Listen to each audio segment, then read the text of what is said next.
Ok, de volta então com bases wesleyanas, bíblicas wesleyanas da adoração.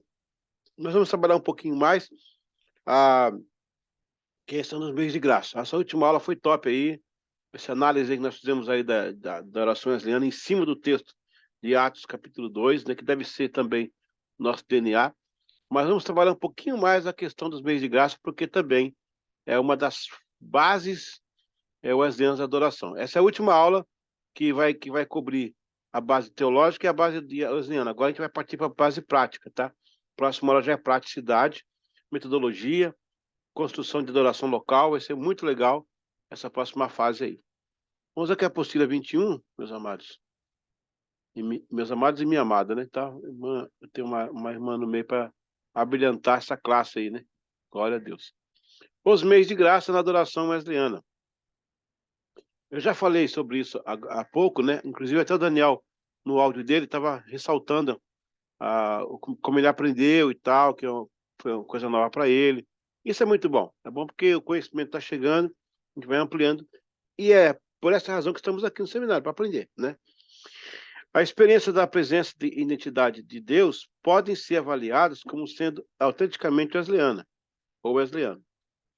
Tal como Knight identifica a necessidade de experimentar a presença e a identidade de Deus através do Wesley, a, a patenteação dos meios de graça. Não, isso aqui está... Não é isso, não. É através dos comentários de Wesley a respeito dos meios de graça, pelo que também ambos elementos são vitais para a autenticidade do culto. Ô, pessoal, isso prova que eu não faço Ctrl+C, Ctrl+V. Isso é material produzido. Às vezes eu produzo de madrugada, alguma coisa acontece e dá um errinho desse aí. Mas é uma que eu vou consertando. Importante que o conteúdo está sendo dado para vocês. Então é isso. Esse escritor Knight, ele identifica uma necessidade de experimentar o que o Wesley fala da presença e da identidade de Deus. Olha só, o Wesley orou durante 58 anos sem interrupção, 5 horas da manhã, cara. 50 e poucos anos. Mais idade do que eu já vivi. O cara tinha de oração. Então eu tinha que ouvir dele alguma coisa nesse respeito. Embora este critério não esteja explícito na carta que acompanha o serviço dominical, é uma síntese das declarações de Wesley numa variedade de lugares e deve ser considerado como um pano de fundo da carta de Wesley. A fim de estabelecer a experiência da presença e a identidade de Deus como critério para o autêntico culto wesleyano, e rever a exploração de... Meu Deus, o que é isso aqui? Bom, deixa eu explicar essa frase que tá inconveniente aqui nesse texto, né? Duas palavras estão sendo aí destacadas: a experiência da presença e a identidade. Presença e identidade. Primeiro, presença, porque os cultos wesleyanos eram cheios da presença de Deus, no sentido de haver algumas manifestações. Manifestação que era manifestação de arrependimento, que as pessoas agonizavam até a morte, dizendo, quer dizer, agonia de morte pelo pecado delas. Eu estou em agonia, eu preciso de Deus. A manifestação segunda da presença do Espírito Santo, que o Wesley mandava parar. Hoje em dia o pessoal quer o culto, né, reteté, pula-pula. Ele mandava parar, calma, deixa eu pregar, né? Teve um culto lá em Wednesbury que o Wesley parou 14 vezes o culto para continuar pregando. Hoje em dia o pessoal gosta de fogo, né? Quanto mais gritaria, melhor. Quanto mais pulo, melhor. Quanto mais palma, melhor. Inclusive, se estiver filmando, então.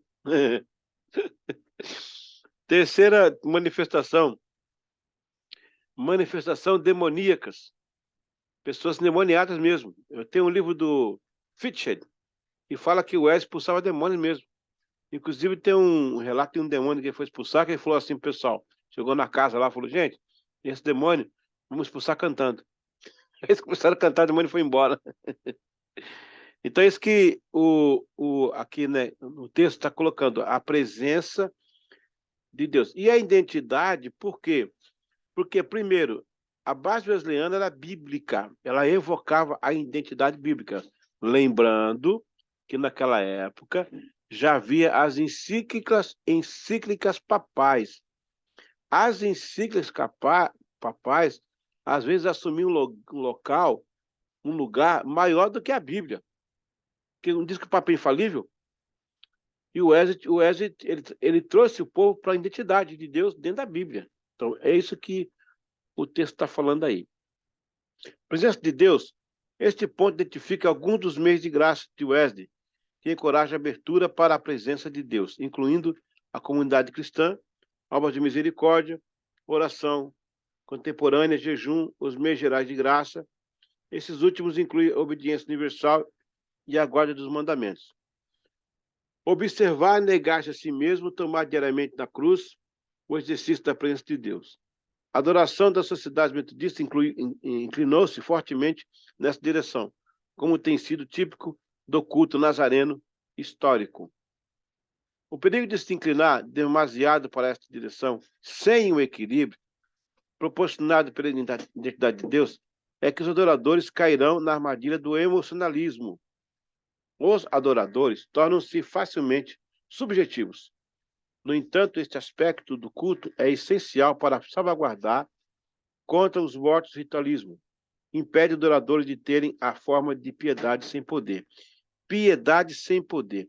Gente, é o seguinte, a presença de Deus no culto, o mover do Espírito Santo é bem-vindo, sempre, mas dentro do equilíbrio. O que passa disso vai cair na armadilha do emocionalismo. Aí começa a vir os revelamentos, sabe? Os revelamentos, assim. É um tal de Deus falou comigo hoje. Eu até entendo que Deus falou com a pessoa hoje, mas depois que o celular foi inventado, Deus está falando muito mais com as pessoas. Antes, sem celular, quase ninguém tinha a palavra de Deus. Hoje em dia o cara levanta, clica o celular, Deus falou comigo agora a palavra para você. Eu fico pensando, rapaz, eu não posso julgar as pessoas, né? Mas o desequilíbrio é uma coisa assim. Esses dias eu vi uma profetisa, será que posso falar isso? Ela dizendo que você dando uma oferta, você receberia a sua profecia em 24 horas. Cartomancia evangélica. Mas não preocupa não, não é de Nazareno não, fica tranquilo. Não era não. Os meios de graça que poderiam ser encontrados dentro do culto corporativo incluiriam cristãos da comunidade, a oração, a observação do exercício da presença de Deus. Grande parte da música utilizada no culto tenderia a funcionar da mesma forma. O Wesley não desencoraja aquilo que fomenta a presença de Deus. Ou seja, ele não manda parar aquilo que traz a presença, né? De fato, é essencial para a vida cristã. O que preocupa é que, enquanto a sociedade fomentava a presença de Deus, faltava-lhes o equilíbrio da identidade de Deus. Olha, eu já fui a alguns cultos aí chamados pentecostais, que é muita manipulação, tipo no batismo com o Espírito Santo, né? Para Deus batizar com o Espírito Santo. Fala glória, glória, glória. Fala glória, glória, glória, glória, glória, glória. Pô, mas chega uma hora que a pessoa vai enrolar a língua. É uma indução ao batismo. Isso existe na Bíblia. Então é isso que o Wesley está falando aí, ó. A essência de não desencorajar a manifestação espiritual, mas ter a identidade de Deus. Se não tiver a identidade de Deus, não é de Deus. É identidade. O que vai acontecer, Rodrigo, se você chegar num local com identidade falsa, né? Você pode ser preso por falsidade ideológica. Então tem culto que é falso. É fake culto, fake palavra, fake louvor. Não tem a identidade de Deus. Dentro das bases wesleyanas da adoração está a ideia da identidade de Deus. Os meios de graça wesleyanos, identificados como promovendo a identidade de Deus, incluem a Escritura, a pregação, a Santa Ceia, as orações da tradição. Então, identidade de Deus. Eu me identifico com Deus nesses pontos aí. Todos esses itens descrevem o caráter e a atividade de Deus. Acrescentam o conteúdo à experiência da presença de Deus. Todos esses meios de graça são partes importantes do culto cristão. Enquanto as igrejas livres não podem passar tanto tempo a utilizar as orações da tradição, essas orações estão aqui listadas porque funcionam para identificar Deus. Portanto, mesmo que o culto da igreja livre não utilize essas orações específicas, os líderes do culto podem aprender com elas, forma de permitir que suas orações contemporâneas promovam a identidade de Deus. A tradição do culto na Igreja Livre, tal como se vê claramente nas reuniões e revalistas do campo, promove a identidade de Deus, muito a presença de Deus. A adoração concentra-se na pregação, e a pregação incluirá, na maioria das vezes, pelo menos um breve trecho da Escritura. Tendências atuais do culto. Os vários elementos de abordagem de Wesley ao culto fornecem uma visão sobre possíveis tensões e conflitos encontrados nas atuais abordagens do culto por cristãos wesleyanos contemporâneos. Wesley próprio encontrou tensões em relação à adoração enquanto foi confrontado por alguns das sociedades metodistas, que insistiam que as reuniões de sociedade proporcionaram um culto suficiente para o povo metodista. Para aqueles que são atualmente confrontados, como é frequentemente referido como as guerras de culto, as de Wesley. Por quê? Porque o povo metodista daquela época, os wesleyanos, eles viram que os cultos das sociedades eram muito mais identidade de Deus e presença do que a Igreja Livre. A Livre aqui é a anglicana, a Igreja Anglicana. E aí o Wesley estava com medo de se tornar uma igreja paralela. Então ele lutou muito contra isso. Mas não tinha como mais segurar. O povo encontrou a identidade de Deus. O povo começou a se identificar com Deus, coisas que a Igreja Anglicana, fria, mórbida, não tinha mais. A igreja tinha morrido por dentro. Ela apodreceu por dentro. E agora os wesleyanos tinham como uma revitalização. A reivindicação dos membros das sociedades metodistas e a resposta de Wesley a essas sociedades demonstravam perspectivas variáveis sobre a prática do culto suficientes. Os wesleyanos da atualidade também enfrentam tensões e opiniões variadas sobre a adoração. Um importante ponto de discórdia para os wesleyanos contemporâneos diz respeito aos cultos estilos. Aí, ó, é o ponto que ia pegar. A Amanda falou isso aí agora há pouco. A Amanda falou, se eu entendi, o pessoal que usa manto aí e tal, faz umas coisas estranhas no culto, né? O uso de iconografias, né? Muitos cultos são judaizantes. O pessoal, estão usando chofar, né? A bandeira de Israel, as coisas assim. Eu vi agora aí uma internet, o cara rodando, igual a pombagira no culto aí, misericórdia. O outro puxa da língua do cara e cuspindo na língua do cara. Olha, daqui a alguns anos, a Nazareno vai estar fora de moda. Mas amém por isso. Amém por isso. Eu quero ficar fora da moda mesmo. Eu não quero modismo. Eu quero mover de Deus. Entendeu? Eu quero mover de Deus. Então, agora, é difícil porque você tem uma igreja assim do lado e tem uma outra crescendo, cheia de papagaiada. É difícil. A sua está ali, defendendo o evangelho, firme na palavra, na ortodoxia, que o movimento wesleyano ensina, mas do lado tem uma igreja fazendo coisas esquisitas pra caramba com a palavra de Deus. Oração do corpo fechado, o sabonete ungido, umas coisas assim, sabe? É, o voto dos 100, né? Sei lá. A gente vai escolher ou ficar com a palavra de Deus ou ficar com a palavra de modismo, né? E foi isso que o Wesley enfrentou na sua época já. Não desses casos que estamos comentando aqui, mas em outra forma. Por exemplo, vou dar um exemplo. A pregação wesleyana é que a salvação não era mais pelas obras, mas pela a fé, que é a leitura protestante. A igreja anglicana condenava os wesleyanos por causa disso. Eles apanharam em praça pública, eles foram arrastados no meio da rua, tocaram suas casas, colocaram fogo nas casas, porque pregavam algo fora da igreja anglicana. Quer dizer, pregava algo fora da igreja, não fora da Bíblia. Quem estava errado era a igreja, não era a Bíblia. Muitos cristãos identificam-se agora em termos de estilo de culto, em vez de em termos de denominação ou tradição de fé, que participam do culto. Ok. Qual que é o ponto dessa aula, então?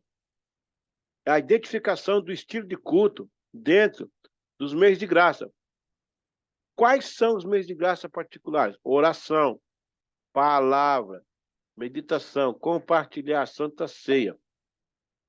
Isso é a característica principal da igreja. O estilo culto que tem preocupado a gente de uma forma estranha, né? Cada igreja inventa uma programação. Eu fui numa igreja lá em Uberlândia que tinha até trapézio, cara. Tinha até trapézio na coreografia. Você já imaginou isso? Uma igreja com trapézio, cara? Virou o quê? A gente está vivendo no ciclo da Renascença, quando os cultos de adoração disputados pelas orquestras viraram shows. Shows mesmo. Espetáculos. Até que a reforma veio e quebrou essa hegemonia. É o que a gente vive hoje. Então, você que vai ser pastor daqui uns dias, vai ser missionária, pastora daqui uns dias, você deve proteger o seu rebanho dessas coisas. Porque se eu não estiver aqui ensinando isso, e outros depois de mim, isso vai acabar. E vocês vão ser envolvidos por esse modismo que está aí. Mas, pastor, qual que é o certo? O certo é da palavra de Deus. Eu não digo qual que é o certo. Eu nem sei se o nosso manual está certo. O manual, porque foi feito por, né? Claro que tem que estar certo porque está dentro da palavra de Deus, mas o que é mais certo que o manual é a Bíblia. O nosso maior manual é a Bíblia. Então, o que sai desse consenso bíblico, né? Aí você vê a luta de Wesley, naquela primeira aula nossa aqui, de trazer, de eliminar, né, 14 artigos do anglicanismo, né? Trazer a igreja para Atos 2, capítulo 42, né? E agora você vê a luta dele para não deixar que o estilo de culto fosse misturado. São vários temas, são várias coisas que acontecem aí na questão do estilo de culto. A gente entende que muitas vezes somos envolvidos à nossa volta, a mesma coisa que Israel estava ali pedindo um rei para Deus, pedindo um rei. Queremos um rei, queremos um rei, queremos um rei. Aí Deus falou assim, ó, por que eles querem o rei? Eles querem imitar as nações que estão à sua volta. Esse é o nosso problema, imitar as igrejas que estão à nossa volta, acabando com a tradição nazarena ou wesleyana, que é bíblica. É isso, esse é o ponto. O cara está fazendo, eu vou fazer também. Entendeu? Tem que ter cuidado, porque o misticismo está aí no sentido de trazer uma igreja esotérica, entendeu? Com vários tipos de situações. Tinha um pastor que estava fazendo xixi no helicóptero, demarcando território. O cara pegou o helicóptero e fez xixi em cima da cidade, porque o leão faz xixi. O leão faz xixi para demarcar território. O cheiro do xixi do leão não impede que outro leão chega. Ou diz que tem um leão ali que tem dono. E ele falou que o leão da tribo de Judá, Deus me perdoe, Senhor, eu não quero pecar. Eu estou repetindo o que o cara falou, pelo amor de Deus. Que o leão da tribo de Judá tem um xixi também. E como ele representa o Senhor Jesus, misericórdia, Senhor, me perdoe de novo. Ele vai fazer xixi na cidade. Imagina o povo na rua recebendo aquele xixi na cabeça. E o louco tem dinheiro para alugar um helicóptero. Eu não entendo esse povo, cara. Eu não entendo. Eu fui numa igreja, então eu estou dando aqui exemplos, tá? Porque você pastor nazareno daqui uns dias, e não me cometa isso. Eu fui numa igreja, Amanda, que tinha a Arca do Concerto lá na frente. Bonita, bem feita, Arca do Concerto. Eu até achei que era de ouro. Tá muito bonita. Os anjos, os querubins em cima. Eu falei, gente, que coisa linda, muito perfeito. Deve ter aí uma festividade de ensino, né? Daqui a pouco o pastor entrou, cara, de branco e descalço. E atrás dele os presbíteros de banco de descalço. Falei, nossa, é uma peça mesmo, teatral. Perguntei para um presbítero antigo da igreja, falei, escuta, isso é uma peça? Não, pastor, isso não é peça, não. O culto é assim agora. Aí ele chegava diante da arca, fazia assim dentro da arca. Fazia assim dentro da arca. Gente, pelo amor, igreja nossa, cara. Não, eu não pensei duas vezes. Eu liguei pro super. Liguei pro super e falei, superintendente, ó, é o seguinte, cara. Não é a nossa igreja, não. Esse povo aí, não. Esse pastor tá doido. Caramba, os caras estão fazendo isso, reverência à arca do... Meu Deus. Caramba, nem Israel fazia isso, cara. Nem Israel fazia isso. Isso é o de menos. Eu fui numa igreja em Brasília e teve um concurso de mentira, para ver qual a mentira pior que a outra para ganhar. Gente, ó, o diabo é o pai da mentira. Aí faz uma reunião de igreja para fazer o concurso da mentira. Olha, gente, aonde vai parar essas coisas? Eu não sei mais nada. E a internet mostra cada coisa, você fica doido. Gente, não é possível que está acontecendo em nome de Deus isso aí. Então, o Wesley, naquela época, tinha essa preocupação de trazer o culto wesleyano para as bases bíblicas. Ó, a primeira aula foi sobre a base bíblica, em Atos capítulo 2. Essa aula aqui era a base contra o externo, o que vinha de externo. Uma coisa é o centrífugo, que é a base wesleyana, que está no DNA em Atos 2. Outra coisa é o centrípeto. O centrípeto é o que vem de fora para dentro. E ele teve a ideia de fazer essa cerca para proteger a adoração. Pronto, é isso aí. A ideia está lançada aí. Alguém quer comentar alguma coisa? Pode ficar à vontade.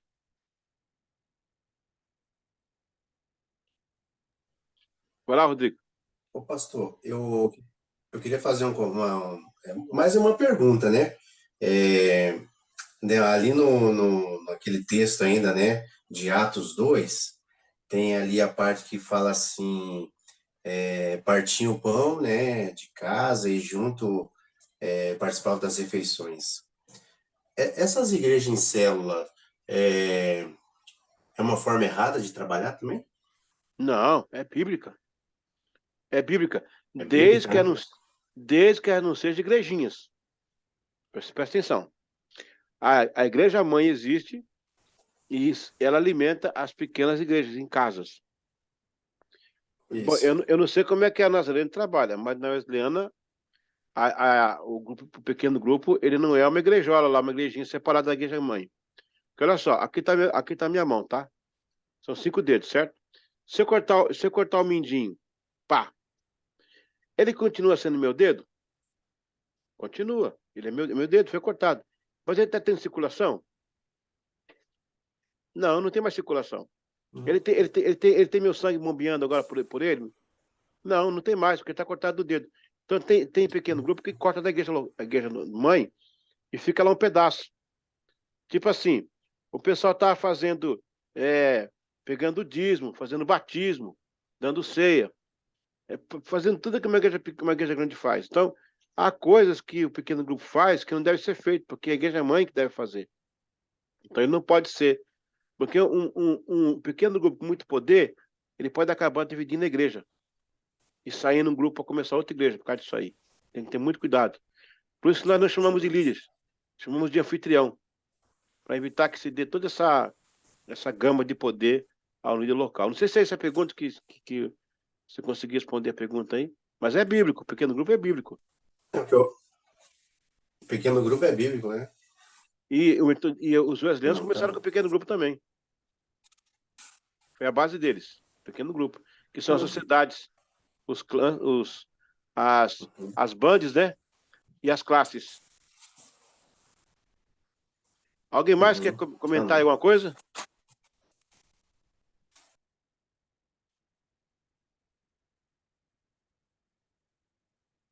Certinho, então? Ok, então, vamos continuar. Olha, vamos mais uma pausa agora.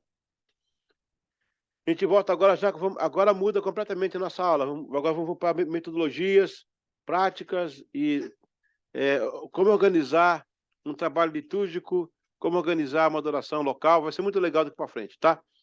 Vamos dar uma pausa agora. Eu preciso de uns 6 minutos aí, tá bom?